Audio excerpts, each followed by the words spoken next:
So I've been a natural saver for most of my life, but I have never wanted to feel like I need to deprive myself of things just to save a few bucks because, well, who would want to live like that?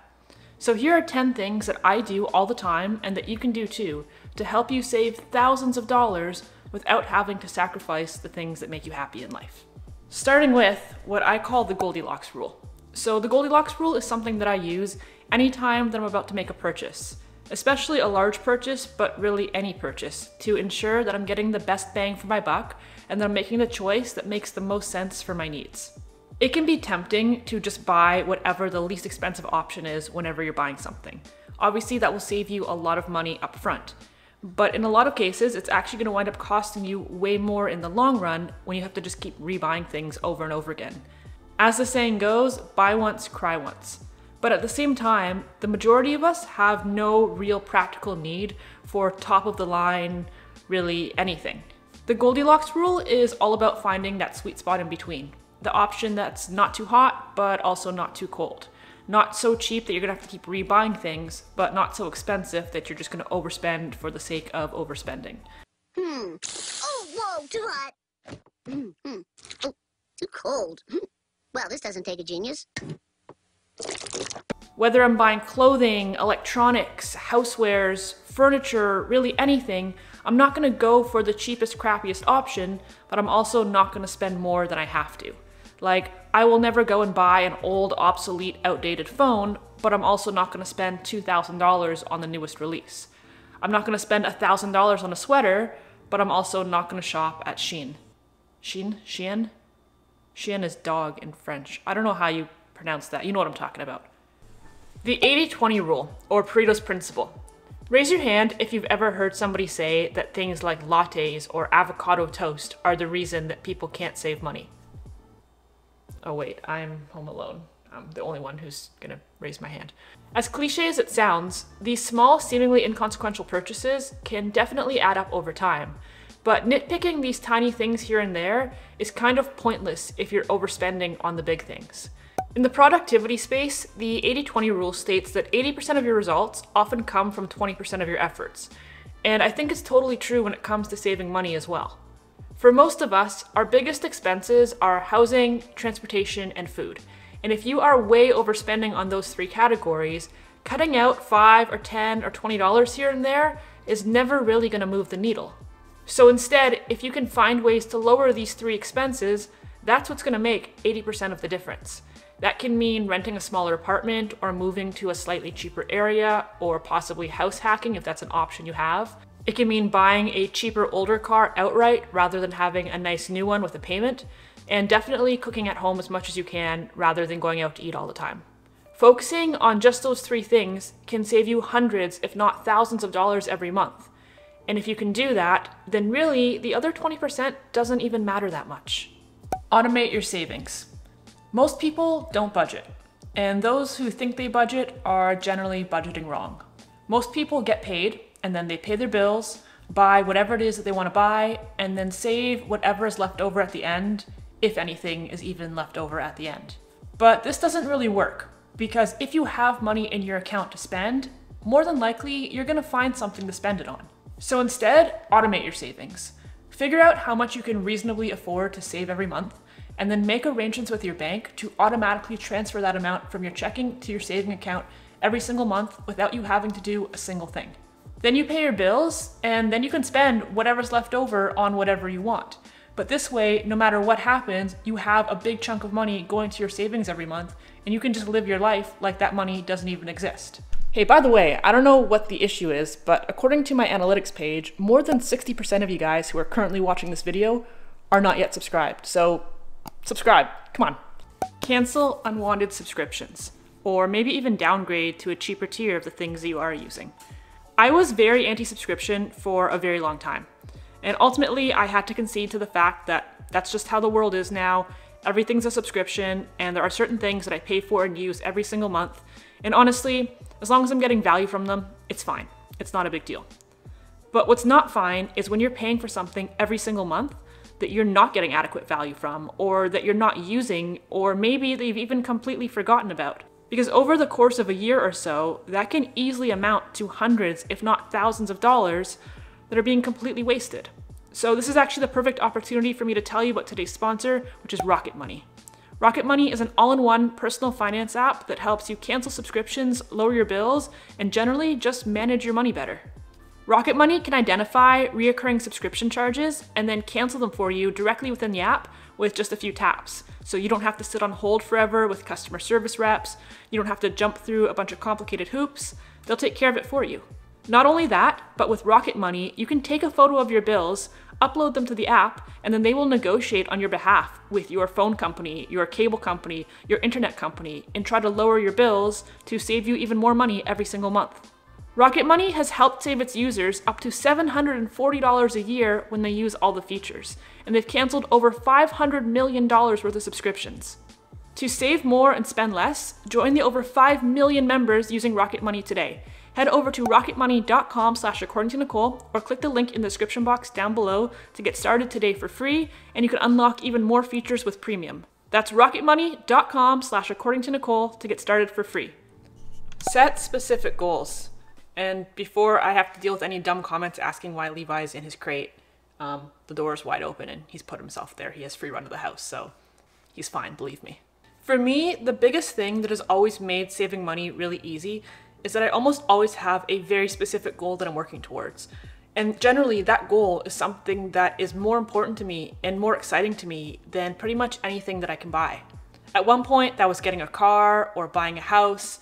I've had smaller goals as well, like being able to buy a guitar that I like, or even saving up before I got Levi to make sure I had enough money to be able to afford to take care of a puppy. Nowadays, I'm saving up to try to pay off my house, as well as to hopefully retire early. I'm also planning to get Invisalign soon, which is not cheap. Honey, you look fine.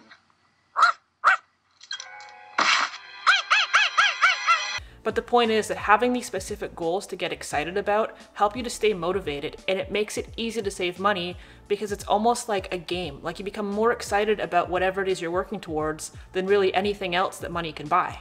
But the problem is that if you don't have a specific goal, or if your goals are vague and you just tell yourself things like, oh, I should spend less, or oh, I'm trying to save money, or even if you've picked a specific number that you're trying to hit, but you don't have a goal of what you're going to do with that money, it becomes so easy to lose focus and to veer off track because the money itself is not exciting, it's the opportunities that that money gives you.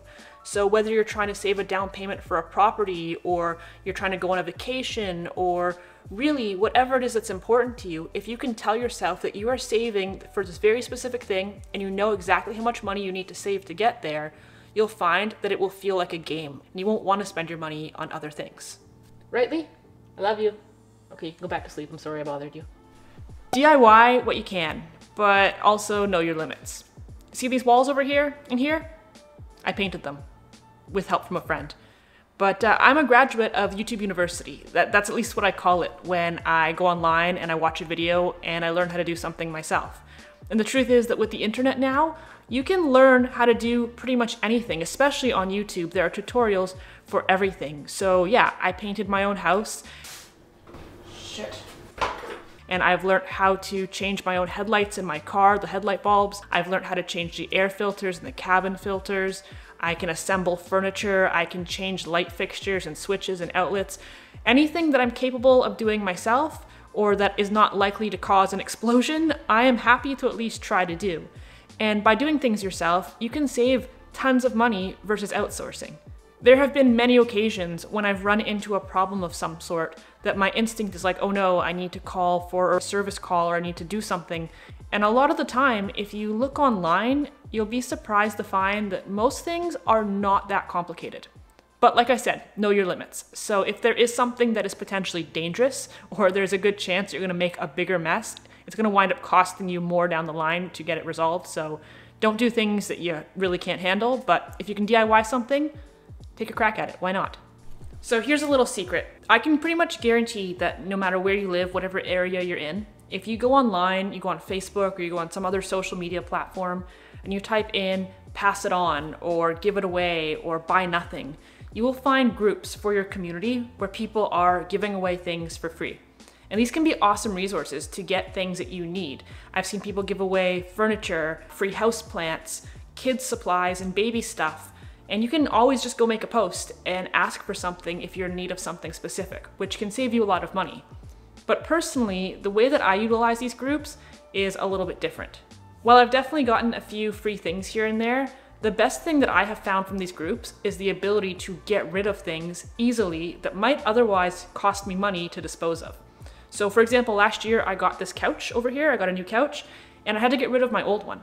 And the city wanted $50 to haul away the old couch, which I did not want to pay. So what did I do? I posted the old couch on a local give it away group, and somebody was happy to come to my house and take it away and repurpose it for whatever they wanted. They were happy, they got something out of it. Saved me $50 and the hassle of trying to move the couch out of the house. And I've done this with countless other things that I needed a way to get rid of without having to pay to dispose of them. That way somebody gets something that they're gonna make use of. I have one less piece of clutter in my house. They're saving money by not having to buy something. I'm saving money by not having to pay to get rid of something. And things are being kept out of the landfill as a bonus. So really, it's like a win-win-win-win-win. Sign out of your online accounts and delete your pre-saved credit card. Here's the thing, online stores, places like Amazon and other similar places, are experts at making you spend money. And one of the ways that they do this is by reducing all possible friction between you having the initial idea to buy something and then actually going ahead and buying that thing. And the way that they do this is with things like one-click purchase, which makes it so easy for you to immediately think about something and then just like that, buy it. But if you sign out of your account, and especially if you delete your saved credit card information, it makes it more annoying for you to spend money. And it gives you even an extra minute or two of buffer to consider whether or not you actually want whatever it is that you're buying, and then to go through the trouble of re-logging in, adding in your credit card information, and being more deliberate with your purchases. If you find that you're a big impulse shopper or you find shopping to be addictive, this is an easy way to save yourself hundreds of dollars on unneeded purchases and stop yourself from cluttering your house with a bunch of crap that has no real purpose.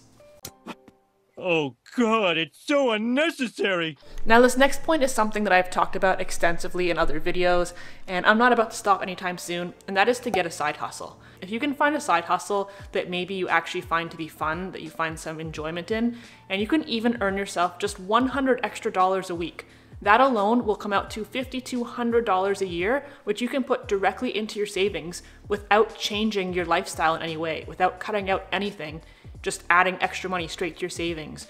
For my entire working life, I have always had at least one side hustle on the go, and often multiple. And I have always found a lot of enjoyment in the variety that gives me in my life to not always feel like I'm doing the same thing all the time. But more importantly, it's allowed me to be in a position where I can essentially live just off of my main job's income, whatever that may be at the time. That's the money that I'm using to pay for my life. And then anything that I make on the side is bonus money that I can just put straight into savings. You know, we could talk forever about ways to cut your spending here and there to save a few bucks wherever possible, but there's only so much you can cut out, and there's only so much most people want to cut out of their lives, and that's fair enough. But the only other variable then is to increase your income. And I think that a side hustle is the easiest and often the most enjoyable way to do it. So find yourself a little side gig, something you can make, something you can sell, some sort of service you can provide, and just aim for a really small goal, like $100 extra a week. And you might find that it changes your life. It's definitely changed my life. And finally, I have talked about this before, I will talk about it again. I will probably never stop talking about it because it is so easy and it is such a no-brainer to me, and that is just to stop paying bank fees. If you are paying your bank $10 or $20 or $30 a month just for them holding on to your money, or you're paying debit fees or ATM fees or withdrawal fees or whatever, there's no reason to be doing that. It's 2024, and there are so many small banks and credit unions around that offer no-fee checking accounts or no-fee savings accounts. Like, the easiest things to save money on are the things that don't actually lower your quality of life when you stop paying for them, and this is a prime example of that. So give your bank a call and say, hey, I'm gonna switch over to these other guys, can you help me out? And you might find that they're actually happy to just like waive the fees for you, which is even easier, but if not, just take a few minutes, switch over your account, save yourself $100, $200, $300 a year that you're currently spending for no real reason at all. Anyways, that's all I've got for you guys in this one. Leave me a comment down below and let me know your thoughts. And if you have any other money saving tips that I haven't covered, feel free to share them in the comment section as well. If you enjoyed this video at all, please go ahead and hit that like button. Feel free to subscribe if you haven't done so yet. You can follow me on Instagram at according_to_Nicole. Other than that, thank you guys so much for watching. Take care. See you next week.